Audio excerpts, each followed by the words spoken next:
Salve corredores, salve corredoras, salve Lu, tudo bem? Salve Gustavo Maia, salve corredoras, corredores. Muito bem, bem-vindos a mais um vídeo de sábado para você. Você sabia que o GH, além de ser o hormônio do crescimento, é também o hormônio do emagrecimento? Botei no título aqui para você vir assistir esse vídeo. É real isso, Lu? É real. Me explica então. Olha, se você é do time que chega e fala assim, eu quero secar, quero ganhar massa muscular e perder gordura, não pode perder esse vídeo. Este é o hormônio. Mas tá, vamos começar do zero. Tá? Quando você fala assim, quando eu falo, você veio trazer o tema para mim, eu falei, mas Lu, o GH não é proibido? Ou então só pode ser utilizado com prescrição médica? Déficit de crescimento. Déficit de crescimento. Quem usou GH muito foi o Messi, sabia?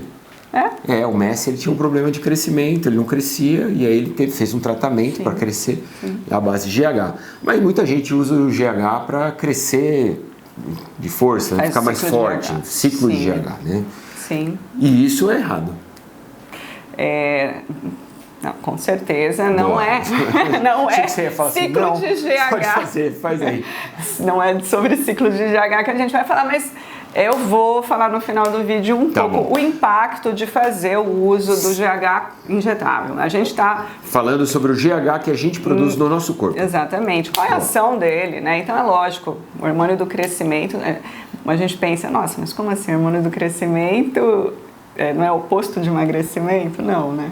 Porque o GH, ele tem uma ação, é lógico, até o crescimento, né, a adolescência, o papel principal é fazer todo mundo crescer.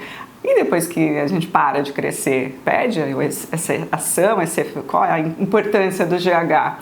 O GH é o hormônio responsável por toda a nossa reparação celular. Então a gente não cresce mais, mas a gente está o tempo todo fazendo novas células, né? Fazendo toda a reparação. E o GH, ele tem ação assim importantíssima quando a gente fala em emagrecimento. Por quê?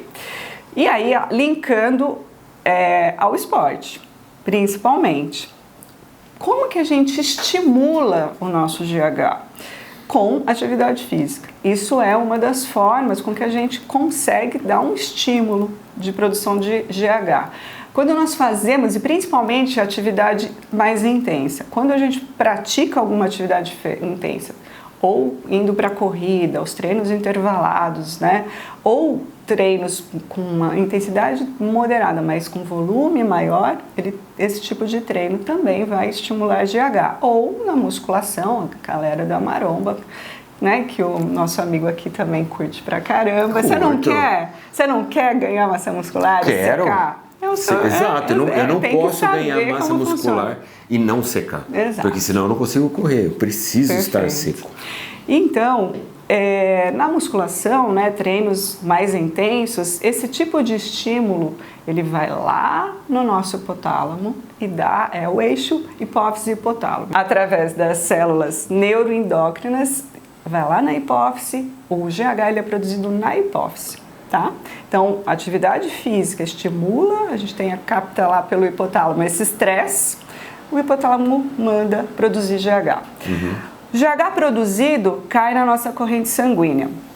O GH ele tem tanto uma ação direta em vários tecidos e órgãos, quanto ele estimula outros órgãos a fazer a ação de ganho de hipertrofia e perda de gordura. No nosso tecido adiposo, o GH ele tem as 3 ações importantíssimas. Primeiro, ele vai lá no nosso tecido adiposo, ele estimula a quebra de gordura, a lipólise, e ele inibe a lipogênese. Então, no nosso tecido, quem é sedentário, quem tem hábitos ruins, o que acontece? O nosso tecido adiposo, ele fica, sabe aquela coisa, meu metabolismo é lento, né? Tudo que eu faço acumulo gordura e nunca queimo gordura.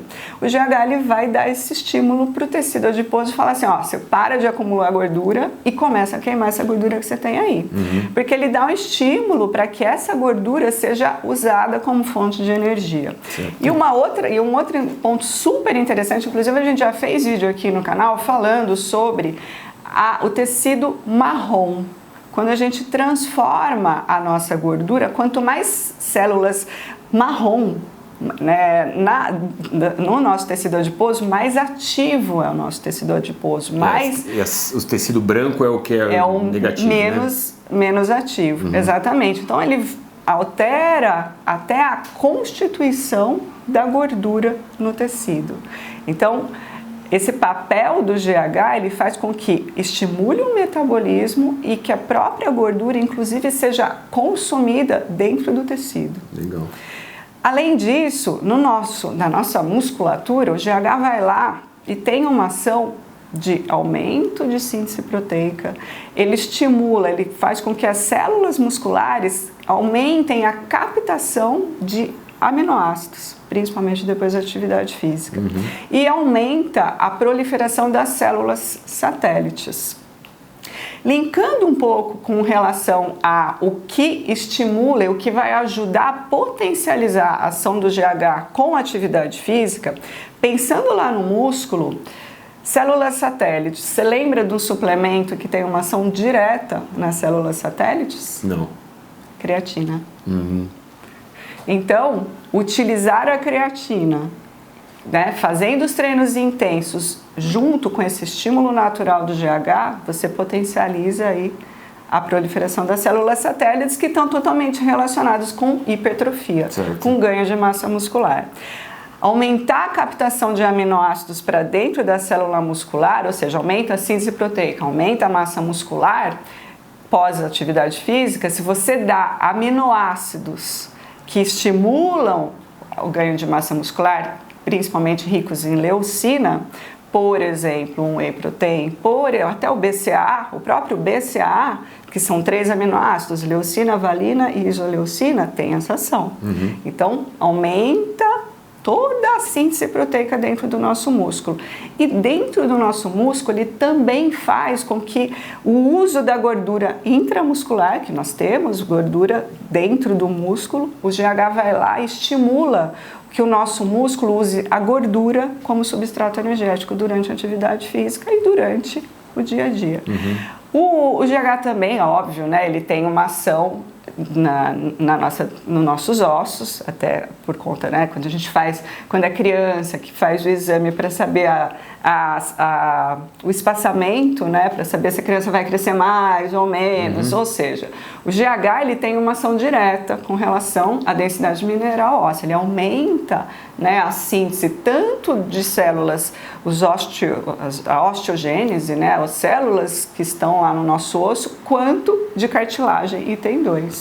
Então, né, fazer essas atividades também, lógico, né, se a gente pensar logicamente, se a gente começa a fazer exercícios intensos, a gente precisa que o nosso corpo vá crescendo e tendo capacidade para aguentar o tranco, não só muscular, mas de toda a estrutura óssea, tendão, ligamento, articulação, tudo precisa ficar mais forte, tudo precisa crescer de acordo com a demanda. Com, né, esse conjunto de ações que o GH tem, faz com que a gente tenha maior massa muscular e que a gente consiga usar e queimar, entre aspas, mais gordura. E o milagre acontece.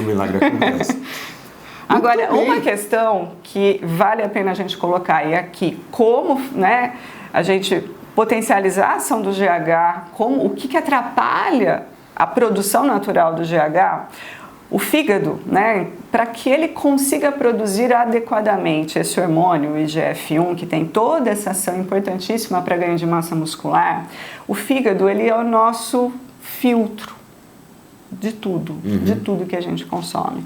Se o fígado está sobrecarregado, ele não consegue produzir adequadamente todos esses hormônios com essas ações benéficas no nosso corpo.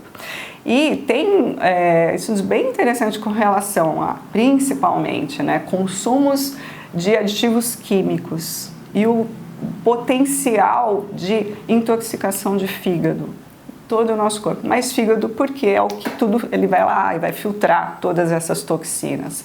Então, pensando tudo que a gente consome. Então pensa, um atleta que está lá se matando de fazer um monte de exercício e se entupindo de suplemento lotado de ativo químico. Ele vai atrapalhar pra caramba a produção desses hormônios. Porque o fígado tem que estar são, o fígado tem que estar saudável, porque o hormônio que mais tem ação anabólica é esse que é produzido no fígado, o IGF-1. Com relação à insulina, e que tem muitos estudos relacionando jejum com produção de GH. Mas não é aquele jejum que você faz de manhã só para treinar, é o jejum que você janta muito cedo. Quanto mais de estômago vazio e mais em jejum você for dormir, melhor vai ser a tua produção de GH. Então jante antes. E com pouco carboidrato, porque uma alimentação com muito carboidrato, a menos que você vai fazer o seu longão do outro dia, mas no dia a dia, uma alimentação com muito carboidrato no jantar vai estimular a insulina e que você vai dar um estímulo inverso para o GH. Boa, treinar, jantar cedo, dormir direito, entendeu? Sem ciclo. E comer proteína. E comer proteína. Porque todos né, esses estímulos de ganho de hipertrofia e de queima de gordura, você vai ter muito melhor resultado com o consumo de alimentação rica em proteína. Mas não 40 ovos. Não 40 ovos. Por favor. Boa, lembrando que esse quadro aqui tem o apoio de Houseway. Aqui embaixo você tem o link da Houseway com todos os produtos. É só usar o cupom FOLEGO, tudo minúsculo, sem acento, para comprar na Houseway com 10% de desconto. Valeu? Valeu. Até sábado.